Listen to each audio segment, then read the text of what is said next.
qədər gözəl bir formada işlədib ki, əslində o sözü oxuyanda adama ləzzət eləyir. Yəni mən məsələn xoşuma gəlmişdi o ifadə. Yəni mən onu belə normal da qəbul eləmişdim. Yəni ifadənin içərisində o qədər itmişdi ki, o söz, o kəlmə. Yəni mənə ləzzət eləmişdi. Amma bu formada deyilən bir ifadə sadəcə yanaşmadan söhbət gedir. Görürsünüz, sizin çox böyük probleminiz var ki, dinləmirsiniz məni. Mən əvvəldə dedim ki, ədəbiyyatda bu var. Amma bu sözün estetik təqdimatı başqa anlam verir. Ədəbiyyatda var, publisiskada da var da, bu da qəbahati var axı. Bir qulaq alsın. Amma... Hansı kitab oxumusunuz siz?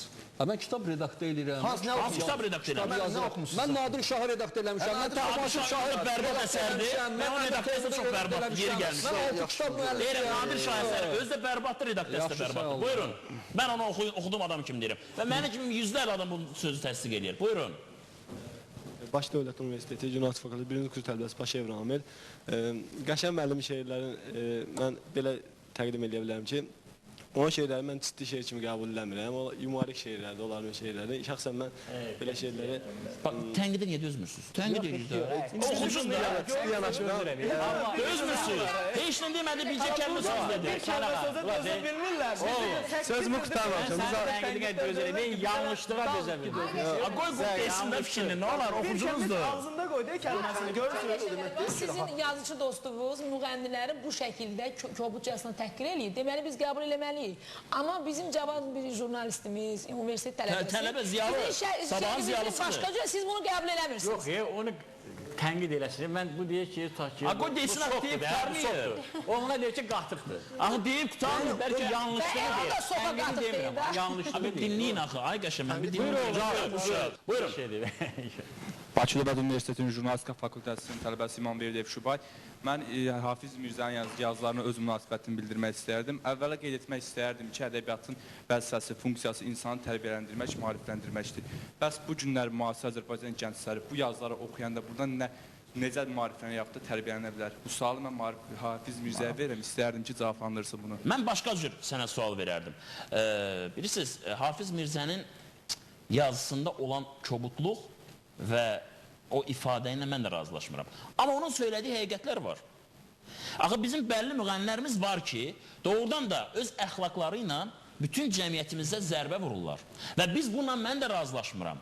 Və mən dəfələrlə bunu efir vasitəsindən söyləmişəm, kitab oxumayan, əyninin paltarını geyinməyən adam səhnəyə çıxa bilməz. Amma söhbət necə deməkdən gedir. Biz bunu müzakirə edirik. Və Hafiz Mirzənin məqaləsi o qədər sənin əxlaqını pozmaz ki, bax o əxlaqsız müğənnilərin hərəkəti sənin əxlaqını pozar. Biz birinci buna qarşı müqavimət göstərməliyik. Əziz dostum, yəni mən səndən daha çox qorxuram mən közümdən. Mənim artıq onlar əxlaqını poza bilməzlər. Amma sənin əxlaqın elə bir yaşdasan ki, istənilən anda pozula bilər. Söhbət əxlaqsızlıq eləməkdən getmir, söhbət estetik əxlaqdan gedir. Yəni, mən onu bildirmək istərdim ki, yəni biz müsəlman ölkəsində yaşayanlar... Biz müsəlman ölkəsində yaşamırıq. Biz dünyəvi ölkədə yaşayırıq. Bayaq da bu səhv buraxıldı. Əgər əhalinin 90% İslam dininə inanırsa, bu demək deyil ki, bu müsəlman ölkəsidir. Dünyada müsəlman ölkəsi Pakistandır, İrandır və s. Diqqətli olun. Yəni onu bildirmək istəyirəm, biz o müğənnilərin, o hərəkətlərini göz yuma bilərik, onu görməyə bilərik, istəmirik də. Ancaq ki, biz oxucuyuq, biz internetdə maraqlanırıq hərdən artar. Yəni biz bu saytlara gələndə, bu saytda, bu sözlər biz tez-tez rast gəlirik. Və bunlar internetdə yerləşdirməyə mən deyərdim ki, yeri yoxdur. Buyurun. Bakı Dövlət Universitetinin Jurnalistika Fakültəsi Rəsulzadə Sevil. Mən ilk növbədə öz fikrimi bildirmək istəyirəm ki, düzdür. Tənqid də var, təhqir də var, amma hamısı öz yerində olmalıdır. Yəni, əvvəla demək istəyirəm ki, Hafiz müəllimin dediyi sözlərdə həqiqət var. Amma bu təhqir forması, tənqid deyil. Aha, yəni bu forma olaraq, mən onu istəyirəm bilək ki, necə tənqid eləyək ki, həm buradan hamımız fayda götürək. Yazıcı özü öz sözləri eləməlidir. O tənqidi eşidən adam fayda götürsün. Söyüşlə yox da. Yəni qərəz hiss eləməsin. Deməsin ki, mənim istedadıma paxıllığı çəkir. Hafiz müəllimin yazısından və Hafiz müəllimin yazısı kimi yazılan yazılardan sonra mən özümə nəticə götürmürəm. Təbii, çünki sən qıcığı görürsən, agresiyanı görürsən. Mən qıcığı görürəm, deyirəm, yanıb tökülüb, lap bundan ağırını da eləyəcəm. Yəni əcəb eləmişəm. Yəni, amma orada ağıllı bir ifadə, mənə hardasa, mən ağılsız insan deyiləm, hər halda məni tanıyanlar da bunu gözəl bilir. Mən oradan həqiqətən mənim şuuruma, beynimə, hərəkətimə təsir eləyə biləcək bir ifadə görsəm, mən həmən onu dəyişə bilərəm. Bu məqalə kitab oxumusunuz? Amma mən oxumamışam, mən indi söylədim, oxuyacam mən onu. Amma sadəcə olaraq belə bir ifadədən sonra mən düzəlmərəm. Mən onun birinci cümləsini oxuyanda ki, yağ kimi oldu şit kimi, yağ kimi oldu bal kimi, yağ kimi hər nədirsə, cəmaatın beyninə hukukdur. Tənqidə özümüz yoxdur da. sən. Yox, necə yoxdur? Metodlar tənqidə dözümüm olmasaydı, mən bunların hamısına cavab verərdim. Gəl İlham Tumas'a sual verim. Niyə Qəşəm Nəcəfzadə tənqidə dözümsüzdür? Qəşəm harda dözümsüz? İlham Tumas, Qəşəm Nəcəfzadənin şeylərini oxuyursunuz? Valla oxumuram və mən sizə bir şey deyim də, hər kəsin bu poeziya bir zövq məsələsidir, bir ürək məsələsidir, qəlb məsələsidir. Amma Qəşəm bəyə elə gəlir ki, hamı onun şeirlərini oxumalıdır və qəbul eləməlidir. Mən heç çox sağ deməmişəm şeirimi oxu. Yox, ondan başqa şeydən danışıram mən. Mən sizə deyirəm ki, sizin bu şeirlərimi bir qrup üçün yazdıram. Ay Qəşəm bəy, mən söz deyirəm, icazə verin, mən deyim sözümü. Kütləvi deyil. Tənqidə biraz dözümünüz Bu olsun. mənim adi bir oxucumdur. Oxusan, Bu yox, bu yox. bu qardaş. Az sağ ol. Bu əzim, istedadlı İlham Tumaz. Sağ olun. Ekspres qəzetindən tanıyıram. Çox sağ olun, təşəkkür ederim. Nə edirəm? Bu mətbuat adam, bu mənim yaradıcılığımı oxumayıb. Desin ki, oxumamış. İndi ay Nəcəf bəy, Niyə icazə verin oxuyub? Səbəbini danışım. Ay, tapmaq. oxumasın, niyə edirəm, heç oxumasın. Mən adiyyatı deyil. Mən verilişi tərk eləmək istəyirəm. Lütfən verin sözümü deyim də. Hamı bəxtdən getmək istəyir, heç kim getməyib. Qəşəm mənim, deməli siz deyirsiniz ki, Mənə faktla desin ki, mənim hansı kitabımı oxuyub, mənim hansı şeirimi oxuyub, orada faktları mənə göstərsin. icazə verin. Göstərsin faktları. Yox, elə bir müstəntiq sizə. İcazə verin, mən sözümü deyim. Səhərdən müstəntiqi sən eləyirsən da, nə? Mən Ona deyirsən, imkan vermirsiniz ağzım açım. Əzizim İlham, sənin belə danışma valla. Allah ki, sən eləyirsən. Aha.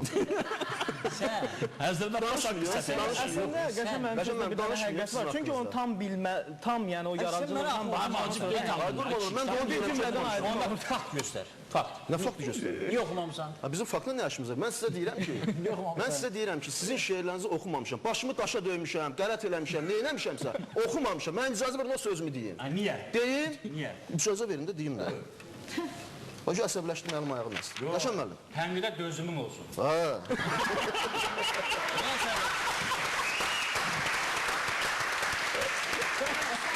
Qəşəm müəllim, siz deyirsiniz ki, mənim şeirlərimi niyə oxumamısınız? Sizin şeirlərinizi nəinki mən? Bax bu studiyada oturan bu insanların heç biri oxumayıb, bu bir. Və ona görə də bu mənim qəbahatim deyil. Gəlin soruşaq. Soruşaq, zaldan soruşaq, öz-özünə burada deyirsən, zaldan soruş. Kim oxuyub Qəşəm Nəcəfzadə? Kim oxuyub Qəşəm Nəcəfzadəni? Kim oxuyub Qəşəm Nəcəfzadəni? Heç kim sualdır, kim oxuyub? Ay qardaş, kim oxuyub? Mən Qəşəm Nəcəfzadənin şeirlərini oxumuşam. Bir Həqiqətən bayaq dediyim ki, amma yadımda qalmır. Şamsı bilir. Yadımda qalmır. Elə deyil. Yadında qalmır da, qalmır. İlham. Ay Qəşəm müəllim. Şeir əzbərləmək üçün deyil. Siz məni aqressivləşdirirsiniz. İcazə verin sözümü. Gözümün olsun, özə şeir əzbərləmək üçün deyil. Qəşəm müəllim, deməli, bax, nə məsələdir? Siz deyirsiniz ki, mənim şeirlərim dediniz şey deyil, yəni geniş auditoriyaya getmir. Sizin şeirləriniz tərcümə olunur 20-dən çox dilə. İngilis, özbək, qırğız, fransız, alban, tamil, gürc, hətta tamil. Tamillər də qırıldı, getdi yenə tərcümə. Tamil də tamil yazmışsınız. Bir jurnalist kimi deyim ki, tamil dilində dünyada 99 milyon ahadam. Bilirəm, tamil dili yazmışsınız. Amma sənin o dilə gülməyin düzdür. Gülməyim gülməyim, mən tamillərdən danışdım. 99 milyon adam danışır o dildə. Qəşəm mənim, tamillər hərəkatın rəhbəri kimi idi? Tamil, gürcü, rus, ispan, fars, polyak və başqa dillərdə. Nə olsun ki? Amma siz deyirsiniz, mənim şeirlərim belə, yəni dar auditoriya. Dar auditoriya üçün bütün dünya sizin şeirləriniz tərcümə olur. Sonra, sizin bu müsahibənizi, sizin mən qulaq Mənim indi oxuyur bu. Mən sizin içində də oxumuram. Sən get, bunu evdə yaxşı oxu. Oxumuşam, vallah vərəfləmişim. 3-4 kitab da verim sənə. Heç mənim, bunun hazırlığı olmalı. Burada jurnal boyaq qabağına oxur ki, belə bir şey olar. Bu oxucudur. Hələ mən bunu oxumaq olar. Qəşəm müəllim, gəlin belə danışaq. Burada bir şeiri. Qəşəm müəllim, gəlin belə danışaq. Qəşəm müəllim, hamı öz qəhrəmanlığından danışdı. Qəşəm müəllim, bir dəqiqə dayanın. Siz gözəl şairliğinizdən danışırsınız. Müəllim gözəl şairliğindən danışır. Mən gözəl şairliğimdən danışmamışam. Mən sabah sizin kitabları oxuyaram. Sizə bir də məqalə yazam, darmadağın olarsınız. Mən onu istəyirəm. Hadi olmadı ki bu. Mən onu istəyirəm. İstəyirsiniz? Yaxşı. Bir də məqalə mənim. Yaxşı. Qəşəm mənimlə bir arzusudur, amma heç görüşəmir. Yaradıcılıqla bağlı gözəl bir yazı yazaram mən sizə. Qəşəm Nəcəfzadə ən çox tənqid olunandır və mən istəyirəm. Görünür elə yaxşı tənqid eləməyiblər. Elçin müəllim, O sizin ən böyük arzunuzdur, mən bilirəm. Senin qarşınıza söz verirəm. O yazını yazsın, amma sən darmadağın ol. Mənim İlham müəllimə bir sualım var. Onu yox, o yazını yazsın. Hansı halda yaranır? İlham Tumas, əmin ol, Tənqidi eləyən insan, ən böyük arzusudur ki, sən tənqid edən insan hansı formada onu yazır? Nəyə görə yazır? Nəyə görə yazılır? Tənqidi nəyə görə yazılır? Məsələn, mən tutaq ki, Zəlimxan Yaqub bizim gözəl şairimizin, bizim xalq şairimizin, onun Peyğəmbər poeması çıxdı. Mən o poema ilə bağlı saytların birinə geniş bir yazı, geniş deyəndə bir 6000-7000 işarə yazı verdim. Və orada hər cümləmin başında var idi, hörmətli şairimiz, hörmətli xalq şairimiz. Amma Sakit. Amma həmin poemada məni qane eləməyən məsələlər oldu. Nə oldu? Məsələn, mən orada yazdım. Zəlimxan Yaqub burada Allahın adından poemiya yazıb, misralar yazıb. Allah dedi ki, dedim belə olmaz. Dedim belə olmaz. Yox. Təkir Allahın adı inandı. Ancaq Peyğəmbər olmadı ki. Peyğəmbərə Cəbrail Allahın adıyla nazil edə bilər. Zəlimxan Yaquba deyə bilməz onu. Yəni bu əsər sizi təsirləndirdi deyə siz tənqid yazdınız. Mən oxudum onu, qiymətləndirdim və həmin poema ancaq və ancaq ayrı-ayrı Peyğəmbərin məthindən ibarət bir şeirlər yığınağı idi. Poemada isə Elçin mənim bu şeyləri daha gözəl bilir. Mən yəni cürət eləmirəm onu demək. Poemada bir xətt olar, bir hadisə olar. Ama ben size bir şey diyeyim. Artık dünya edebiyatında hiç kim poema yazmıyor. Biz hele ilişip kalmışız poemada. Buyurun.